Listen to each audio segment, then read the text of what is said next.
ওসমান হাদিকে গুলি করা একজন ব্যক্তিকে গুলি করার সমতুল্য নয়।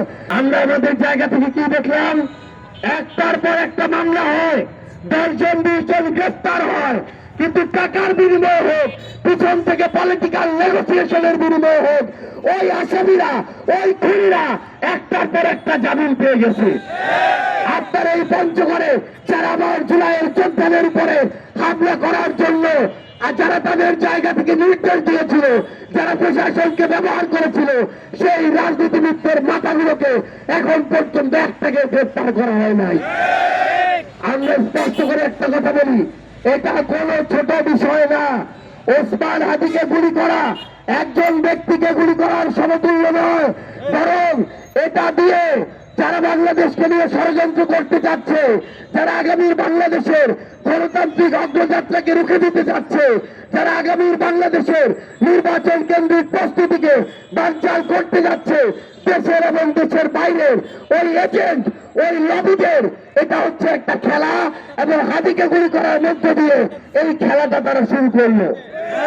পুরো বাংলাদেশের মানুষকে এই একটা জায়গায় এক হতে হবে।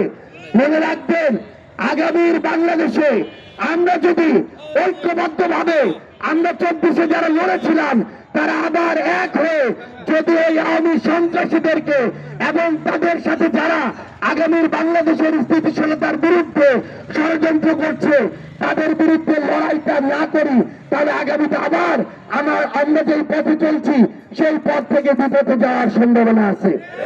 আমরা আহ্বান করব, জুলাই এখানে রাজনৈতিক পরিচয় ছাড়া সকল দল মত মিলে যারা লড়াই করেছিলেন, এই পঞ্চগড় থেকে শুরু করে বাংলাদেশের প্রত্যেকটি জেলায় আবার সময় এসেছে তাদের বিরুদ্ধে এক হয়ে আমাদের লড়াই করতে হবে।